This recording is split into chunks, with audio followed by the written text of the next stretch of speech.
Hello, everybody. Welcome in. Bryant, I see you lurking there. Hello. Welcome into Phantom, and hi, Frankie. Hello, bag husband. Who, totally doesn't get to just hear me out loud. It's so freaking weird, but it's gonna be so good. All right. Welcome back to Edgar Allan Poe. I do apologize for not having the Elden Ring stream on Tuesday. I had a 12-hour day at work, and it freaking sucked. And then I didn't have any other streams planned for today, so this is the first that you've been seeing of me in about a week, and I appreciate you being here, so thank you.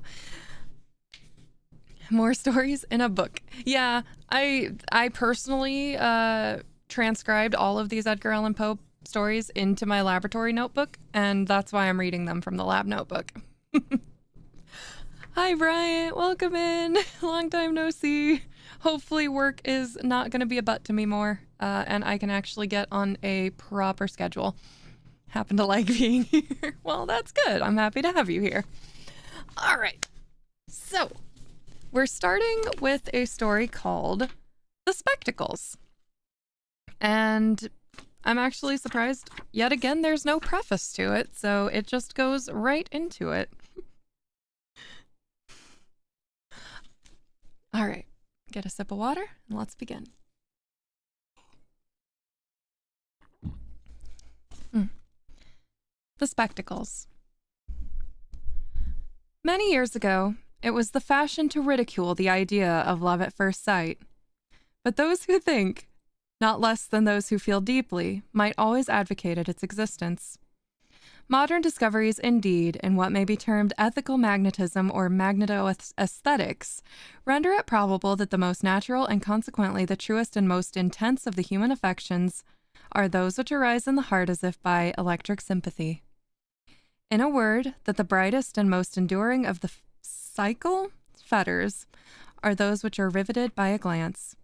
The confession I am about to make will add another to the already innumerable instances of the truth of the position. My story requires that I should be somewhat minute. I am still a very young man, not yet 22 years of age.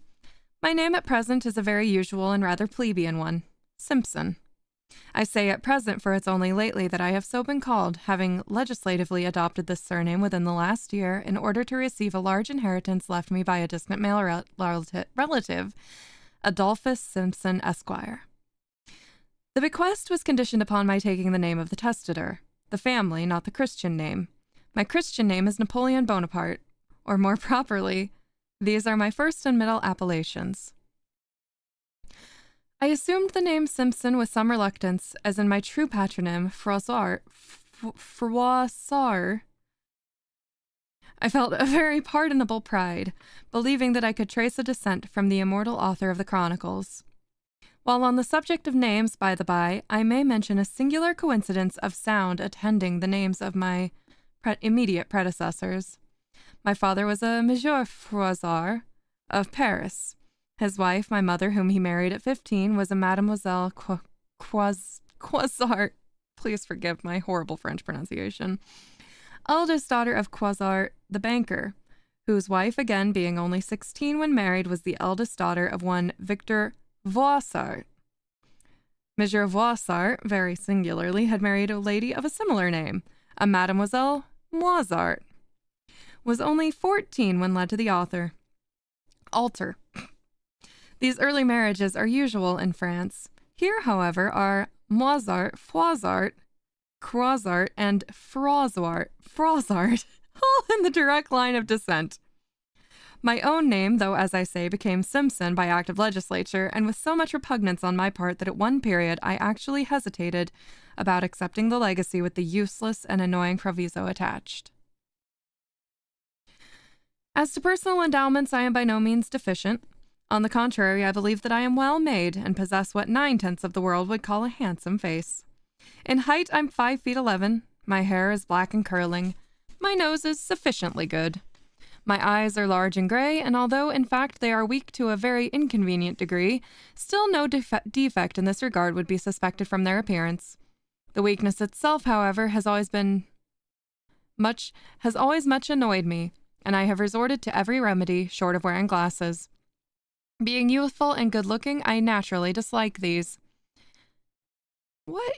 But glasses are awesome, and have resolutely refused to employ them. I know nothing indeed which so disfigures the countenance of a young person or so impresses every feature with an air of demureness, if not altogether of sanctimoniousness and of age. An eyeglass, on the other hand, has a savor of downright foppery and affectation. I have hitherto managed as well as I could without either, but something too much of these merely personal details, which, after all, are of little importance. I will content myself with saying, in addition, that my temperament is sanguine, rash, ardent, enthusiastic, and that all my life I have been a devoted admirer of the women.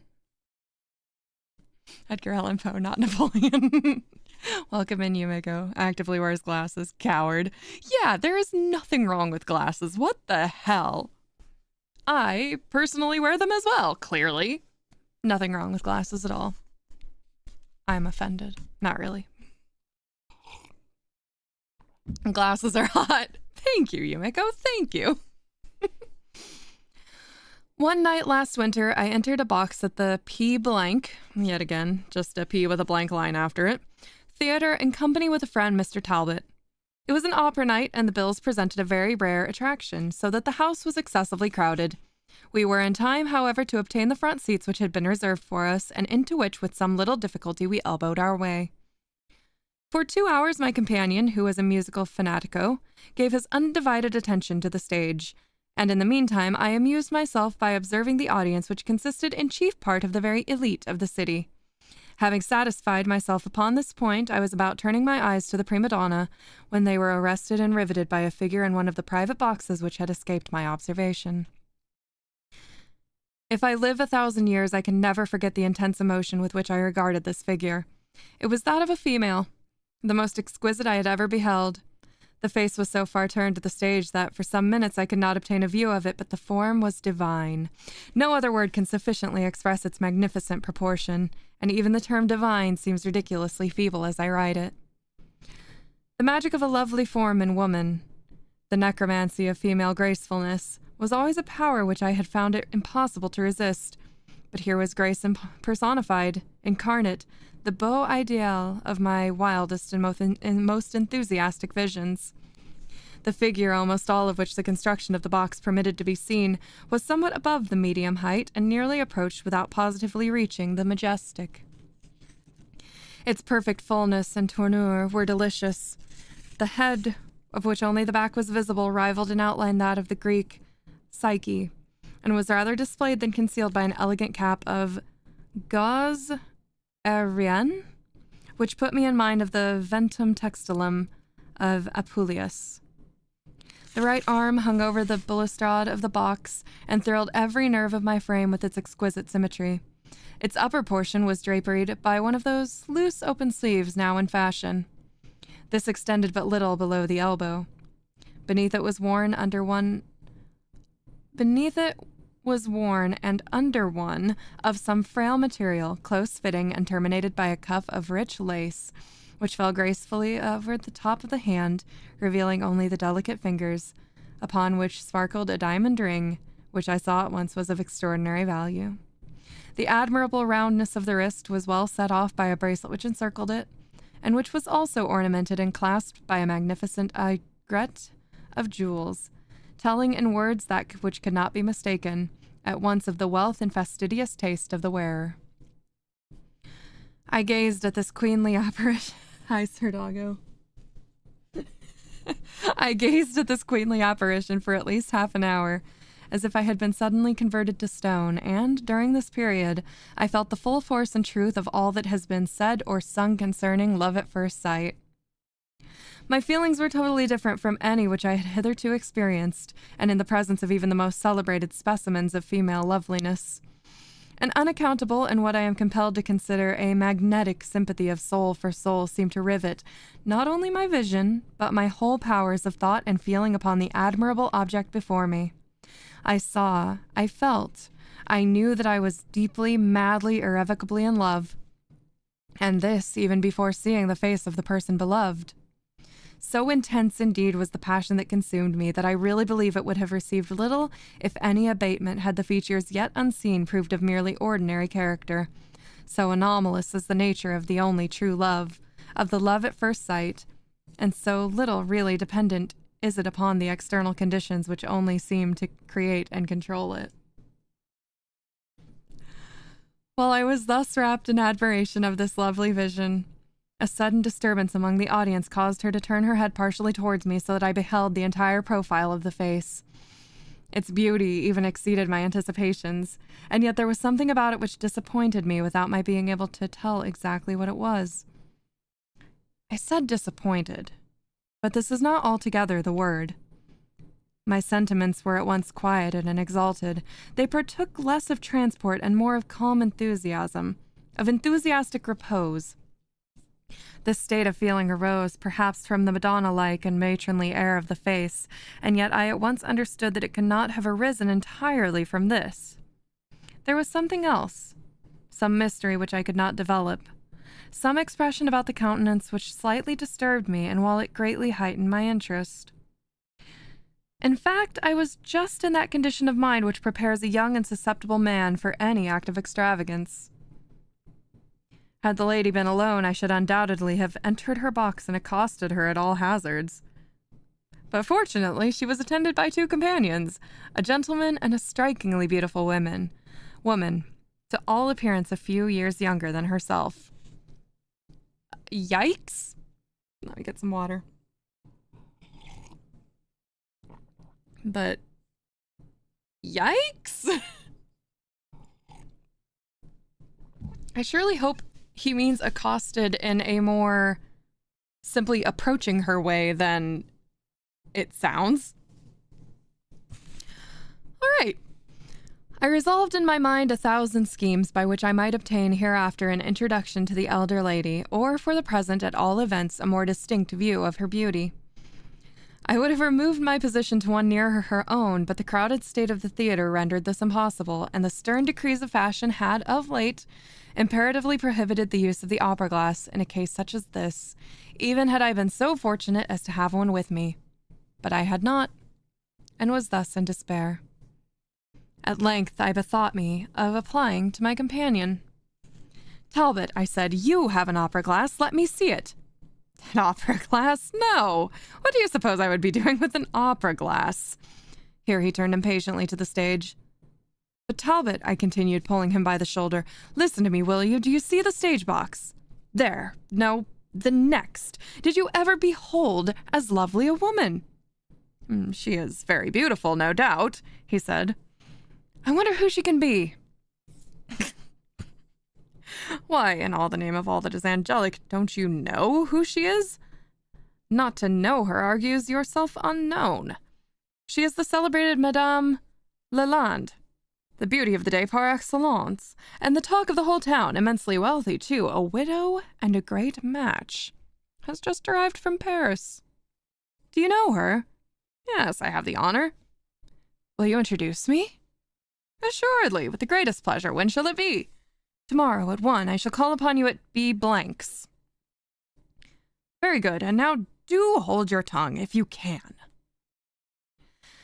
In this latter respect, I was forced to take Talbot's advice, for he remained obstinately deaf to every further question or suggestion, and occupied himself exclusively for the rest of the evening with what was transacting upon the stage. In the meantime, I kept my eyes riveted on Madame Lalande, and had at length the good fortune to obtain a full front view of her face. It was exquisitely lovely. This, of course, my heart had told me before. Even not had Talbot fully satisfied me upon the point. But still the unimaginable something disturbed me, or the unintelligible something disturbed me. I finally concluded that my senses were impressed by a certain air of gravity, sadness, or still more properly, of weariness, which took something from the youth and freshness of the countenance, only to endow it with a seraphic tenderness and majesty, and thus, of course, to my enthusiastic and romantic temperament with an interest tenfold. Welcome in, John and Sky. Hello, hello. Frankie, you stop that. While I thus feasted my eyes, I perceived at last, to my great trepidation, by an almost imperceptible start on the part of the lady, that she had become suddenly aware of the intensity of my gaze. Still, I was absolutely fascinated and could not withdraw it, even for an instant. She turned her face, and again I only saw the chiseled contour of the back portion of the head. After some minutes, as if urged by curiosity to see if I was still looking, she gradually brought her face around again, and again encountered my burning gaze. Her large dark eyes fell instantly, and a deep blush mantled her cheek. But what was my astonishment at perceiving that she not only did not a second time avert her head, but that she actually took from her girdle a double eyeglass, elevated it, adjusted it, and then regarded me through it, intently and deliberately for the space of several minutes. Had a thunderbolt fallen at my feet, I could not have been so thoroughly astounded. Astounded only, not offended or disgusted in the slightest degree, although an action so bold in any other woman would likely have offended or disgusted.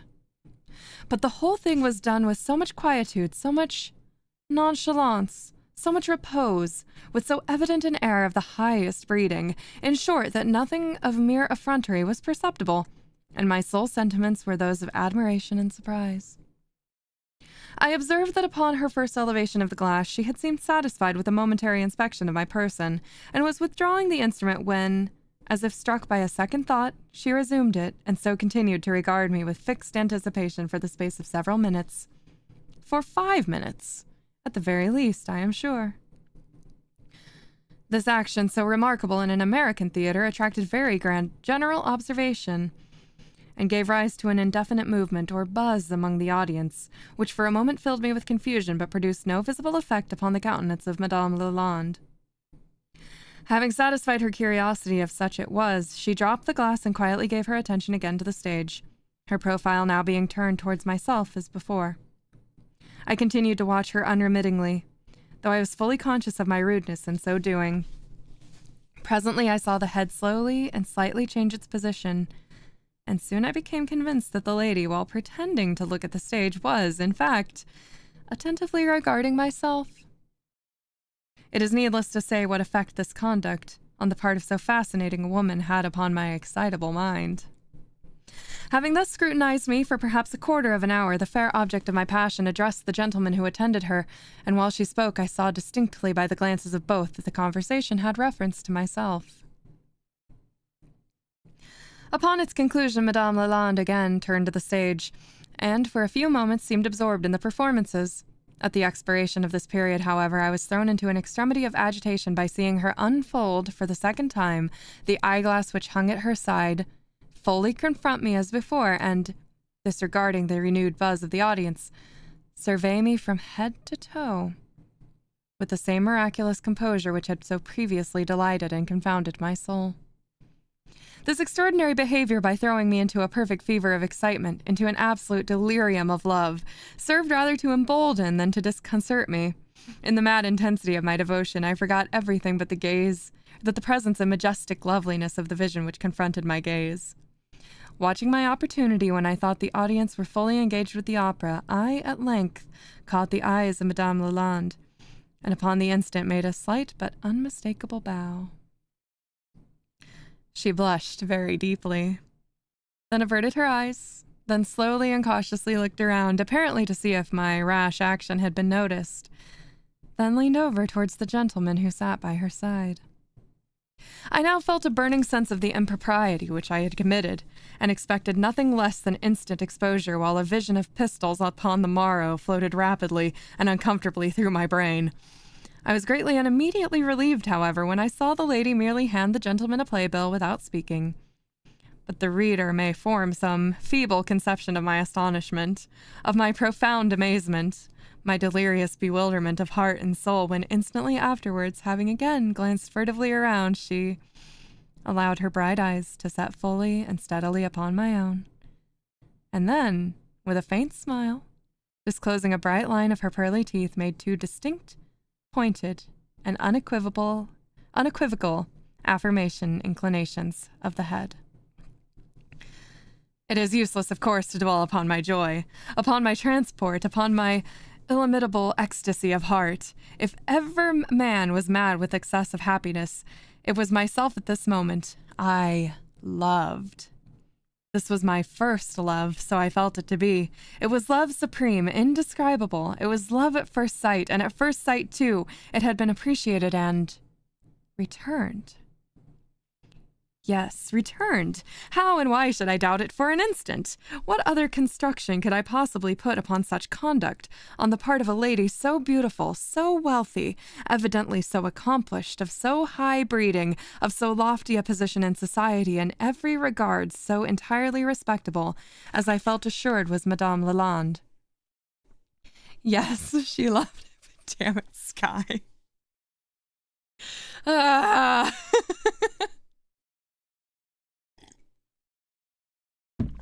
Got me all Twitter baited. This is an appropriate story for Valentine's weekend. Damn it.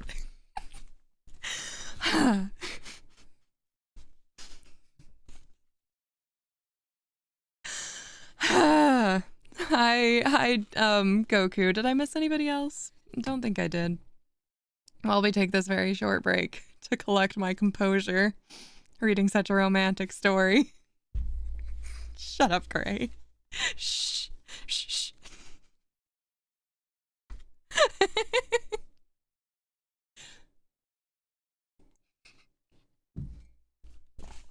Also, welcome in, Gray. I don't think I greeted you. Hi, Gray. Called it. Shh. Shh. You don't know shit. Okay.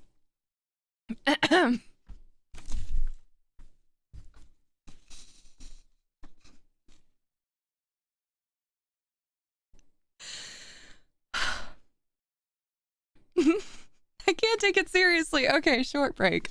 All right. How much longer do we have in this story? Oh my god, we still have 13 pages of this story left.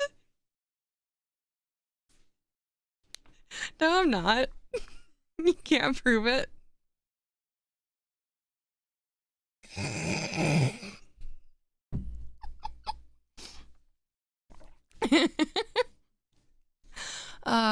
But again, now that we do have more people, I'm sorry for not being able to stream on Tuesday. Elden Ring was not going to happen after a 12-hour shift that butted up right against stream time.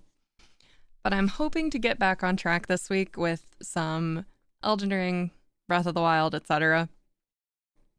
So, giggling like a flustered anime pro tag. I am a blue-haired anime girl, come on. It's par for the course. With mom hair. Anime mom hair. Come on.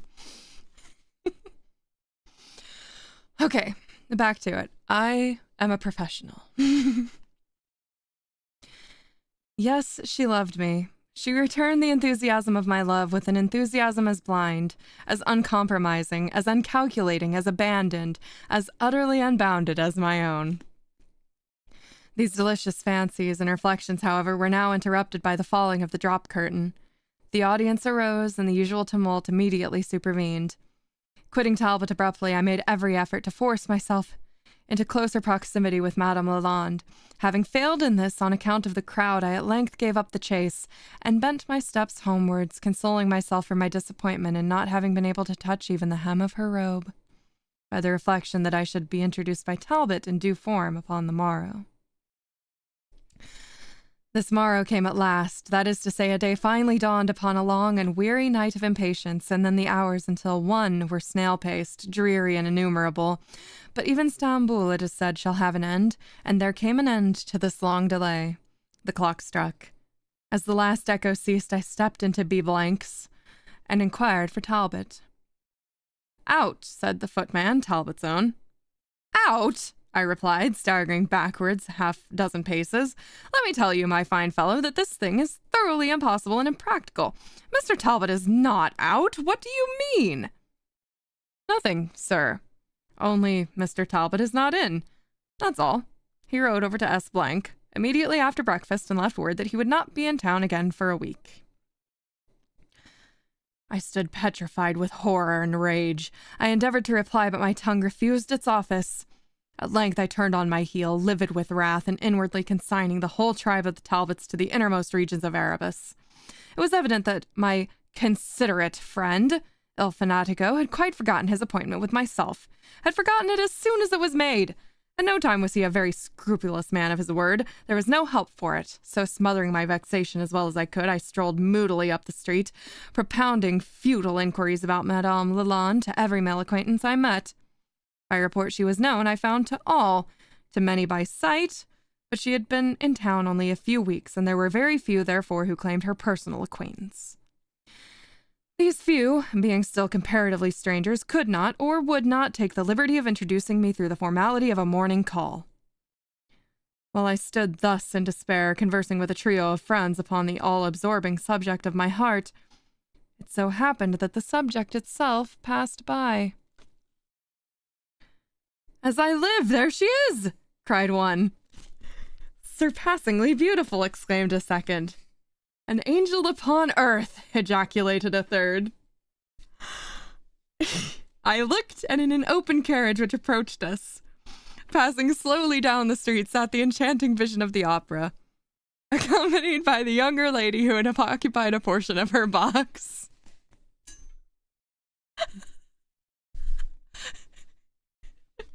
I knew you'd like that. We got it! And in such a romantic story, too. "Her companion also wears remarkably well," said one of the trio who had spoken first.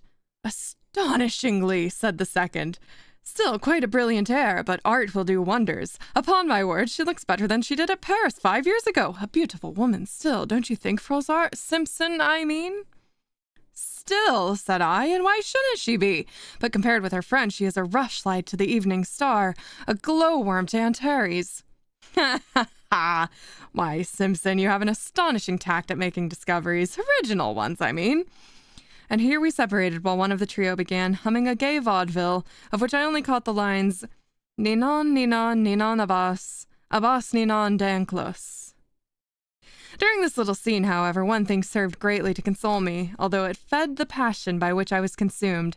As the carriage of Madame Lalande rolled by our group, I observed that she recognized me, and more than this, she had blessed me by the most seraphic of all imaginable smiles, with no unequivocal mark of the recognition. As for an introduction, I was obliged to abandon all hope of it, until such time as Talbot should think proper to return from the country. In the meantime, I perseveringly frequented every reputable place of public amusement, and at length, at the theater where I first saw her, I had the supreme bliss of meeting her, and of exchanging glances with her once again. This did not occur, however, until the lapse of a fortnight. Every day in the interim, I had inquired for Talbot at his hotel, and every day had been thrown into a spasm of wrath by the everlasting "Not come home yet" of his footman. Upon the evening in question, therefore, I was in a condition little short of madness. Madame Lalande, I had been told, was a Parisian. Had excuse me. Had lately arrived from Paris. Might she not suddenly return? Return before Talbot came back? And might she not thus be lost to me forever?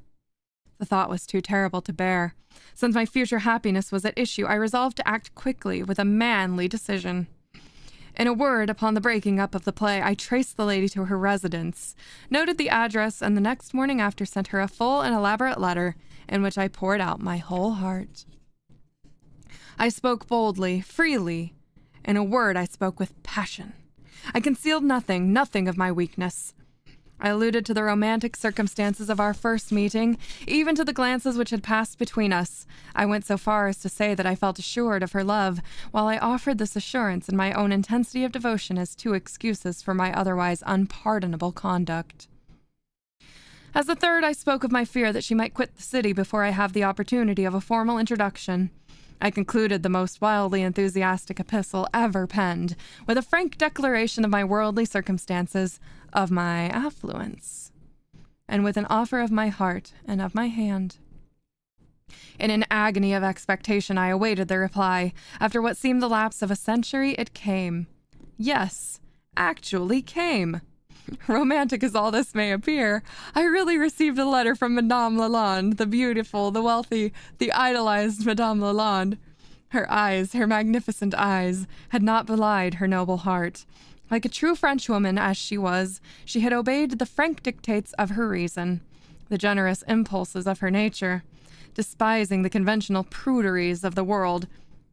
She had not scorned my proposals. She had not sheltered herself in silence. She had not returned my letter unopened. She had even sent me in reply one penned by her own exquisite fingers. It ran thus.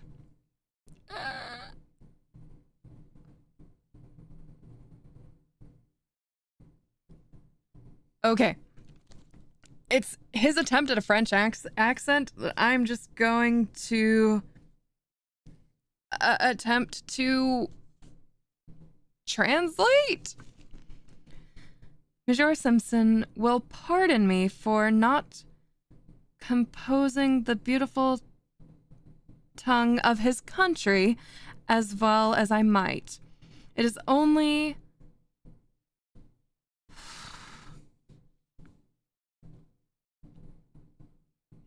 lately that I have arrived and not yet have the opportunity for to l'étudier. With this apology for the, oh my god, manière, I will now say that, hélas, Monsieur Simpson, have guessed it to be true. Need I say more? Hélas, am I not ready to speak de tu moche?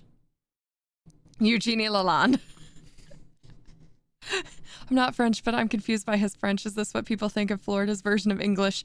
It was definitely trying to make English in a French accent, but with the same kind of inconsideration that he did with almost like the southern accent of slaves that he had in that other story.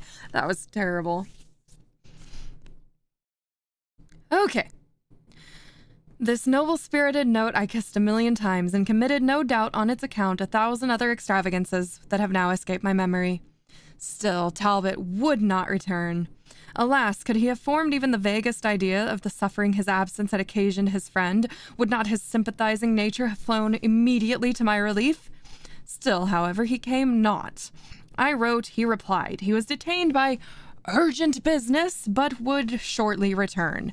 He begged me not to be impatient, to moderate my transports, to read soothing books, to drink nothing stronger than hock, and to bring the consolations of philosophy to my aid. This fool! If he would not come himself, why, in the name of everything rational, could he have not enclosed me with a letter of presentation?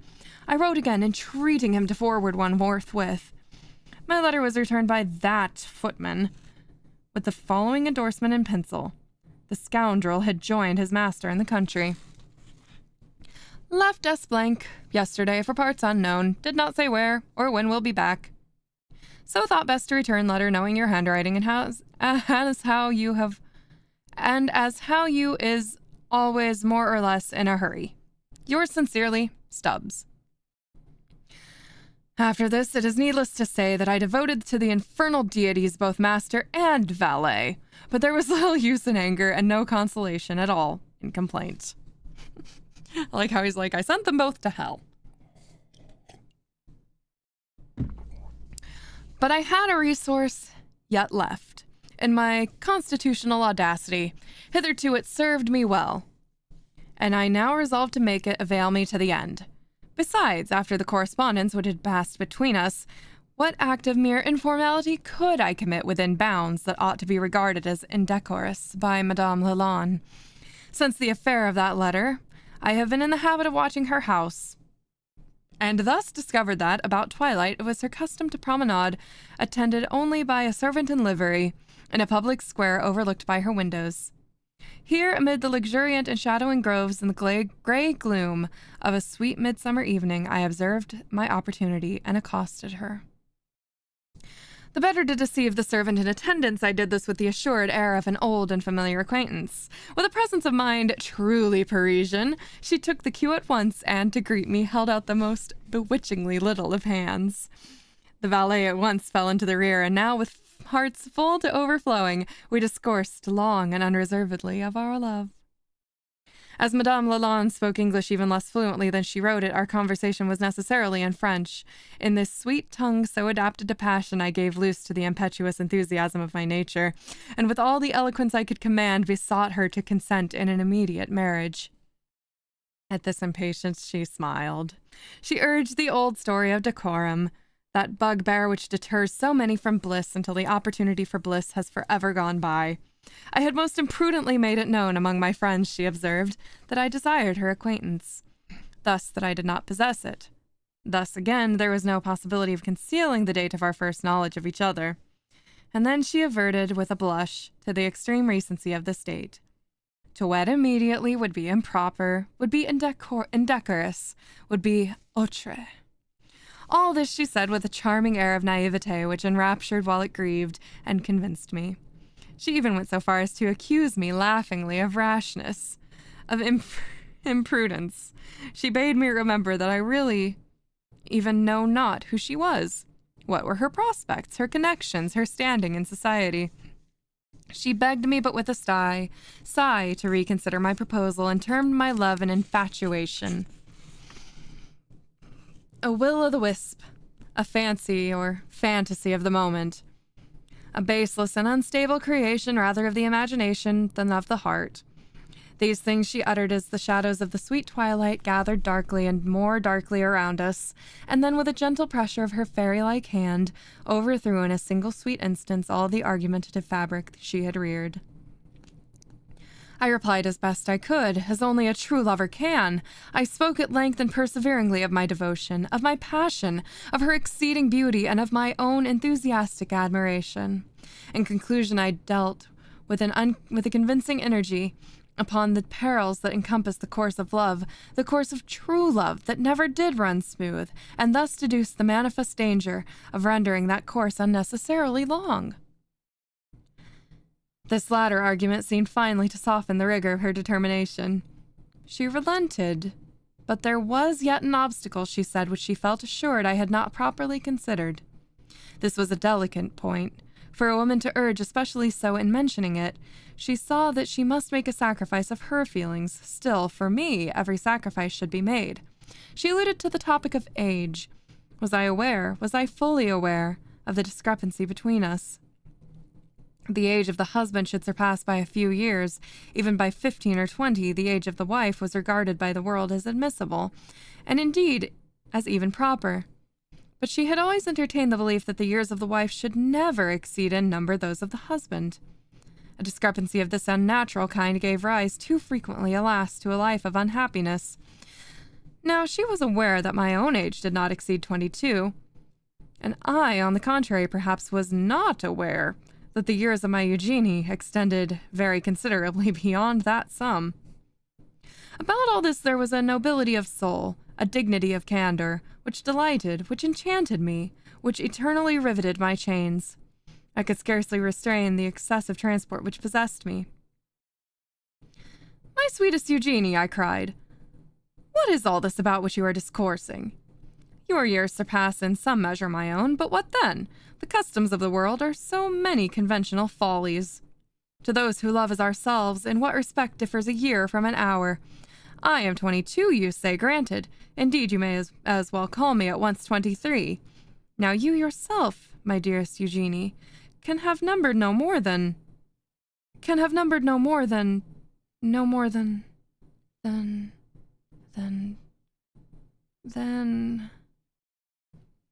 Here I paused for an instant, in the expectation that Madame Lalande would interrupt me by supplying her true age.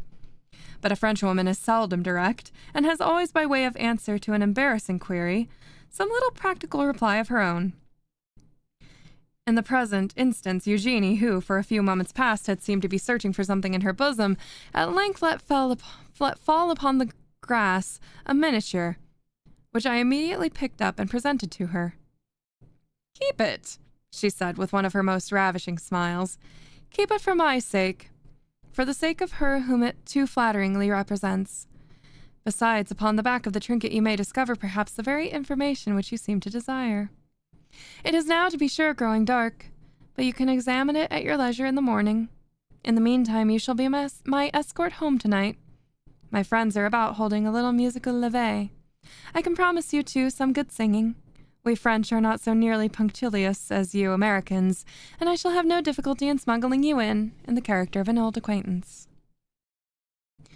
With this, she took my arm, and I attended her home. The mansion was quite a fine one, and I believe furnished in good taste. Of this latter point, however, I am scarcely qualified to judge, for it was just as dark as we arrived, and in American mansions of the better sort, lights seldom, during the heat of summer, make their appearance at this, the most pleasant period of the day. In about an hour after my arrival, to be sure, a single shaded solar lamp was lit in the principal drawing room, and this apartment I could thus see was arranged with unusual good taste and even splendor. But 2 other rooms of the suite, in which the company chiefly assembled, remained during the whole evening in a very agreeable shadow.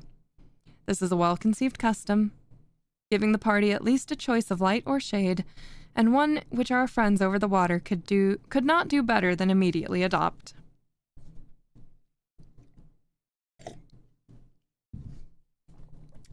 The evening thus spent was unquestionably the most delicious of my life.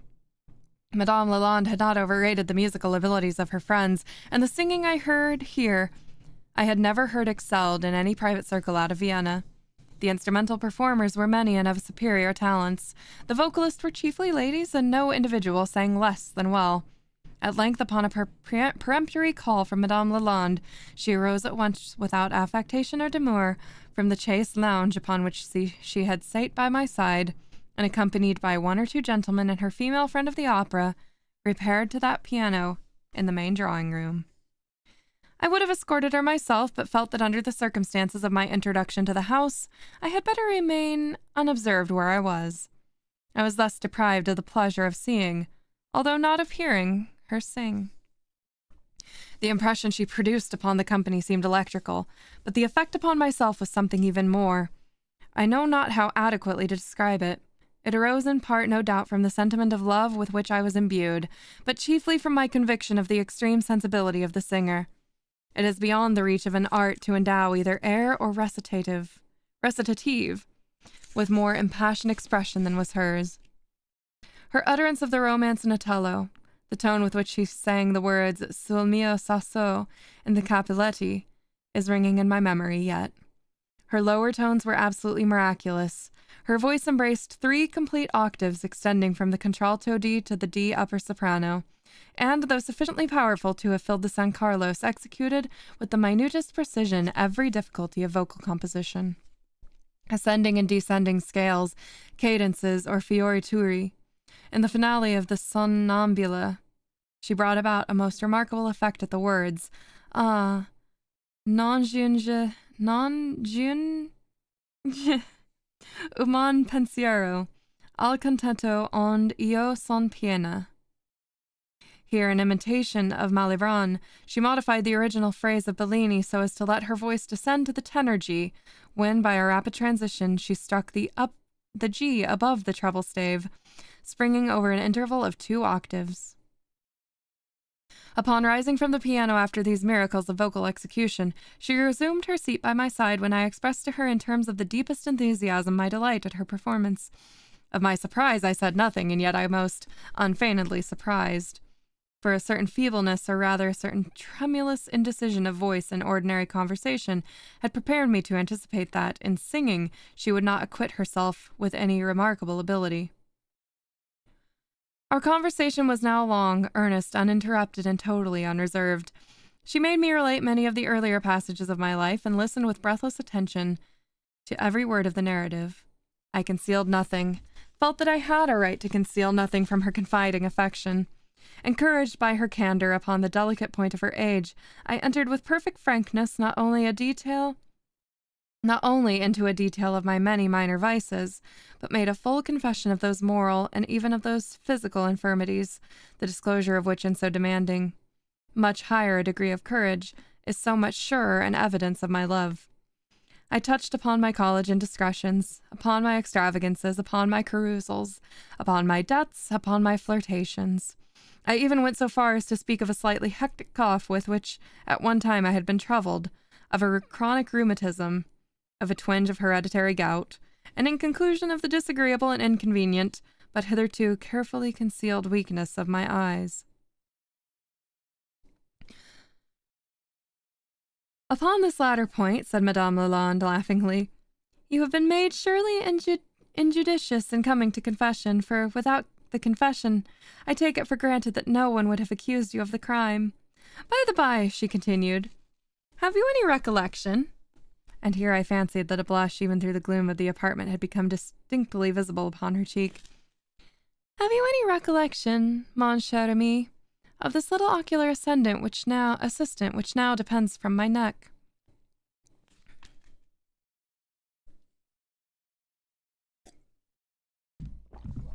As she spoke, she so twirled in her fingers the identical double eyeglass which had so overwhelmed me with confusion at the opera. Full well, alas, I do remember it, I exclaimed, pressing passionately the delicate hand which had offered the glasses for my inspection.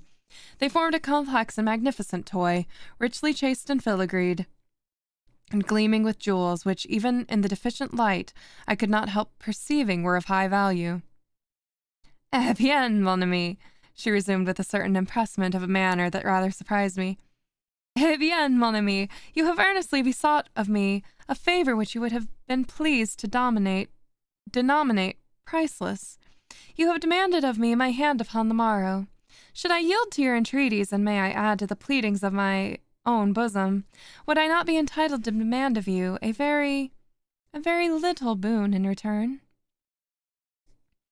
Name it, I exclaimed with an energy that had nearly drawn upon us the observation of the company, and restrained by their presence alone from throwing myself impetuously at her feet. Name it, my beloved, my Eugenie, my own, name it! But alas, it is already yielded ere named. You shall conquer then, mon ami, said she, for the sake of the Eugenie whom you love, this little weakness which you have last confessed, this weakness more moral than physical, and which, let me assure you, is so unbecoming the nobility of your real nature, so inconsistent with the candor of your usual character, and which, if permitted farther control, will assuredly involve you sooner or later in some very disagreeable scrape. You shall conquer for my sake this affectation which leads you, as you yourself acknowledge, to the tacit or implied denial of your infirmity of vision. For this infirmity you virtually deny in refusing to employ the customary means for its relief. You will understand me to say, then, that I wish for you to wear spectacles. Ah, hush! You have already consented to wear them, for my sake. You shall keep the little toy, which I now hold in my hand, and which, though admirable as an aid to vision, is really of no very immense value as a gem. You perceive that by a trifling modification thus, or thus it can be adapted to the eyes in the form of spectacles, or worn in the waist-pocket coat as an eyeglass. It is in the former mode, however, and habitually, that you have already consented to wear it, for my sake. This request, must I confess, it confused me to no little degree, but the condition with which it was coupled rendered hesitation, of course, a matter altogether out of the question. It is done, I cried with all the enthusiasm that I could muster at the moment. It is done! It is most cheerfully agreed. I sacrifice every feeling for your sake. Tonight I wear this dear eyeglass, as an eyeglass, and upon my heart, but with the earliest dawn of that morning, which gives me the pleasure of calling you wife, I shall place it upon my nose, and there wear it ever afterward in the less romantic and less fashionable, but certainly in the more serviceable form which you desire. Our conversation now turned upon the details of our arrangement for the morrow. Talbot, I learned from my betrothed, had just arrived in town. I was to see him at once and procure a carriage. The soirée would scarcely break up before 2, and by this hour the vehicle was to be at the door, when, in the confusion occasioned by the departure of the company, Madame L. could easily enter it unobserved.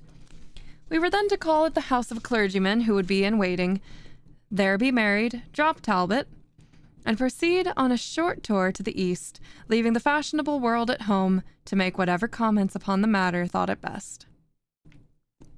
Having planned all this, I immediately took leave and went in search of Talbot, but on the way I could not refrain from stepping into a hotel for the purpose of inspecting the miniature, and this I did by the powerful aid of the glasses.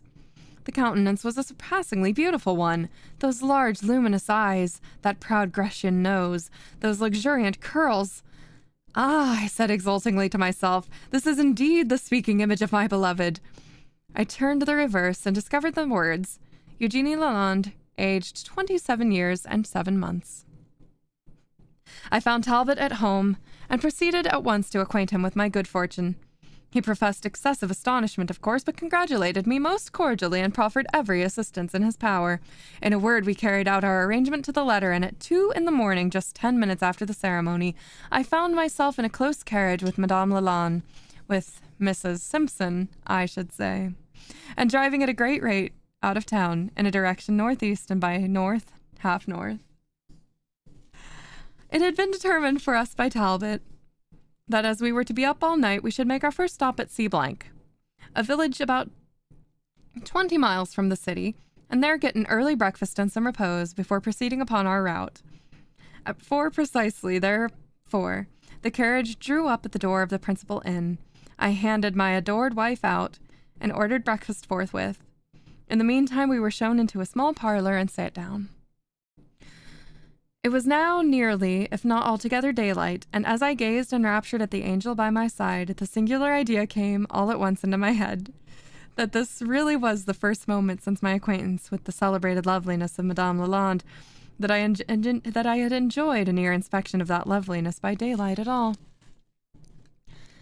"And now, mon ami," she said, taking my hand and so interrupting this train of reflection, "and now, mon cher ami, since we are indissolubly one, since I have yielded to your passionate entreaties and performed my portion of our agreement, I presume you have not forgotten that you also have a little favor to bestow, a little promise which it is your intention to keep.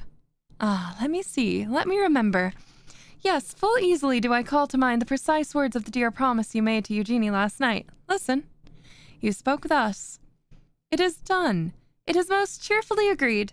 I sacrifice every feeling for your sake. Tonight I wear this dear eyeglass as an eyeglass, and upon my heart, but with the earliest dawn of that morning which gives me the privilege of calling you wife, I will place it upon my nose, and there wear it ever afterwards in the less romantic and less fashionable, but certainly in the more serviceable form which you desire.' These were the exact words, my beloved husband, were they not?" "They were," I said. "You have an excellent memory, and assuredly, my beautiful Eugenie, there is no disposition on my part to evade the performance of the trivial promise they imply. See? Behold, they are becoming, rather, are they not?" And here, having arranged the glasses in the ordinary form of spectacles, I applied them gingerly in their proper position, while Madame Simpson, adjusting her cap and folding her arms, sat bolt upright in her chair in a somewhat stiff and prim, and indeed in a somewhat undignified position. "Goodness gracious me!" I exclaimed, almost at the very instant that the rim of the spectacles had settled upon my nose. "My goodness gracious me! Why, what can be the matter with these glasses?" And taking them quickly off, I wiped them carefully with a silk handkerchief and adjusted them again. I am about to be very mad. But if, in the first instance, that it occurred something which occasioned me surprise, in the second the surprise became elevated into astonishment, and this astonishment was profound, was extreme. Indeed, I may say it was horrific. What, in the name of everything hideous, did this mean? Could I believe my eyes? Could I? That was the question. Was that rouge? And were those wrinkles upon the visage of Eugenie Lalande? And oh, Jupiter! And every one of the gods and goddesses, little and big! What had become of her teeth? I dashed the spectacles violently to the ground, and leaping to my feet, stood erect in the middle of the floor, confronting Mrs. Simpson with my arms akimbo, and grinning and foaming, but at the same time utterly speechless and helpless with terror and rage. Now, I have already said that Madame Eugenie Lalande, that is to say, Simpson, spoke the English language but little better than she wrote it, and for this very reason she never properly attempted to speak it upon ordinary occasions. But rage will carry a lady to any extreme, and in the present case it carried Mrs. Simpson to the very extraordinary extreme of attempting to hold a conversation in a tongue that she did not altogether understand. "Well, monsieur," she said, surveying me in great apparent astonishment for some more moments. "Well, monsieur, and what then? What's the matter now? Is it the dance of just Saint Vitus that you have? If not like me, what for... Huh? Okay, it says, Wat for vi by de pig and de poke. I have no idea what that means. You wretch, said I, catching my breath. You villainous old hag. A hag? Old? I'm not so very old after all. Not one day more than 82. 82, I ejaculated, staggering to the wall. 8,200,000 baboons! The miniature said 27 years and 7 months! To be sure, that is so, very true. But then the portrait has been taken for these 55 years. When I go and marry my second husband, Monsieur Lalande, at that time, I had the portrait for my daughter by my first husband, Monsieur Moisart. Moisart, said I. Why, yes, Moisart. Moisart, she said, mimicking my pronunciation, which, to speak the truth, was none of the best. And what then? What do you know about Moisart? Nothing, you old fright. I know nothing about him at all. Only I had an ancestor of that name once upon a time. You old fright. That name? And what do you have to say for that name? 'Tis a good name. And so is Voisart. That is a very good name, too. My daughter, Mademoiselle Moisart, she married Monsieur Voisart, and the name is both very respectable name. Moisart and Voisart? Why, what is it that you mean? What I mean? I mean Moisart and Voisart, and for that matter of that, I mean Croissart and Froissart, too. I mean to think proper to mean it. My daughter's daughter... Oh, no. My daughter's daughter, Mademoiselle Voisart, she married von Monsieur Croissart, and then again my daughter's granddaughter, Mademoiselle Croissart, she married von Monsieur Froissart. And I suppose you say that is not a very respectable name. Froissart, I said, beginning to faint. Why, surely you don't say Moisart and Voisart and Croissart and Froissart? Yes, she replied, leaning fully back in her chair and stretching out her lower limbs at great length. Yes, Moisart and Voisart and Croissart and Froissart. But Monsieur Froissart, he was one very big, what you call fool. He was one very great big dunce like yourself. For he left La Belle France to come to this stupid Amérique, and when he get here, he went and von ver stupid son, so I hear. Though I have not yet had the pleasure to meet with him, me nor my companion, de Madame Stéphanie Lalande. His name is Napoleon Bonaparte Froissart, and I suppose you say that that, too, is one very respectable name. Either the length or the nature of this speech had the effect of working up Mrs. Simpson into a very extraordinary passion indeed. And as she made an end of it with great labor, she jumped up from her chair like somebody bewitched, dropping upon the floor an entire universe of bustle as she jumped. Once upon her feet, she gnashed her gums, brandished her arms, rolled up her sleeves, shook her fist in my face, and concluded the performance by tearing the cap from her head. And with an immense wig of the most valuable and beautiful black hair, the whole of which she dashed upon the ground with a yell, and there trampled and danced a fandango upon it in an absolute ecstasy and agony of rage. Meanwhile, I sank aghast into the chair which she had vacated. Moisart and Voisart, I repeated thoughtfully as she cut one of her pigeon wings, and Croissart and Froissart, as she completed another. Moisart and Voisart and Croissart and Napoleon Bonaparte Froissart. Why, you ineffable old serpent, that's me! That's me, do you hear? That's me! Here I screamed at the top of my voice, that's me! I am Napoleon Bonaparte Froissart, and if I haven't married my great-great-grandmother, I wish I may be everlastingly confounded. Madame Eugenie Lalande, quasi-Simpson, formerly Moisart, was in fact, in sober fact, my great-great-grandmother. In her youth, she had been beautiful, and even at 82 retained the majestic height, the sculptural contour of head, the fine eyes, and the Grecian nose of her girlhood.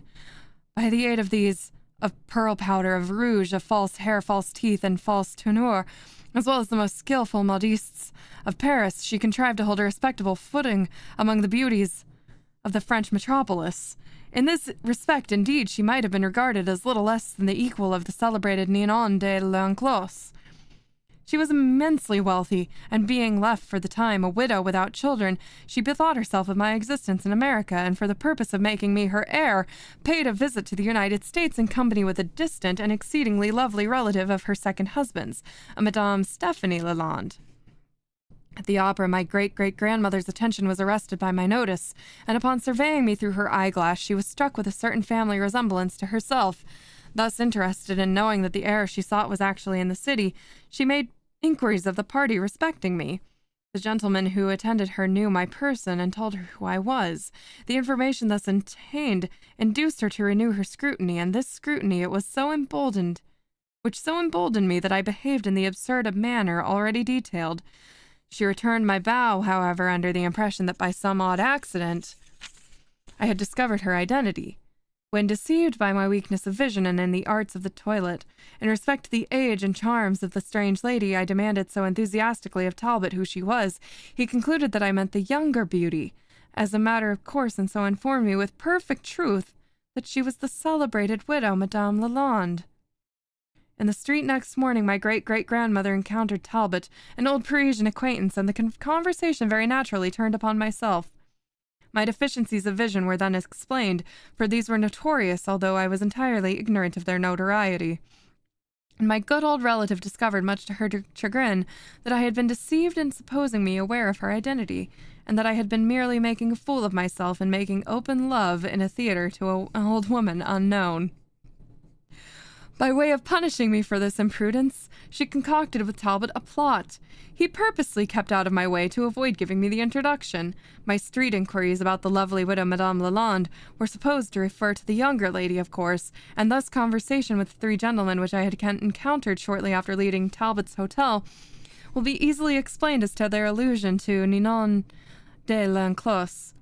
I had no opportunity of seeing Madame Lalande closely during daylight, and at her musical soirée, my silly weakness in refusing the aid of glasses effectually prevented me from making a discovery of her age.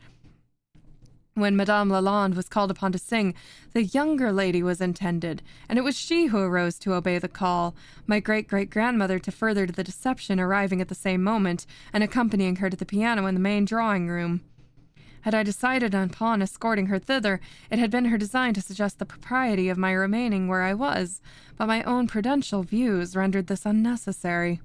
The songs which I so admired, and which so confirmed my impression of the youth of my mistress, were executed by Madame Stephanie Lalande. The eyeglass was presented by way of adding a reproof to the hoax, a sting to the epigram of the deception.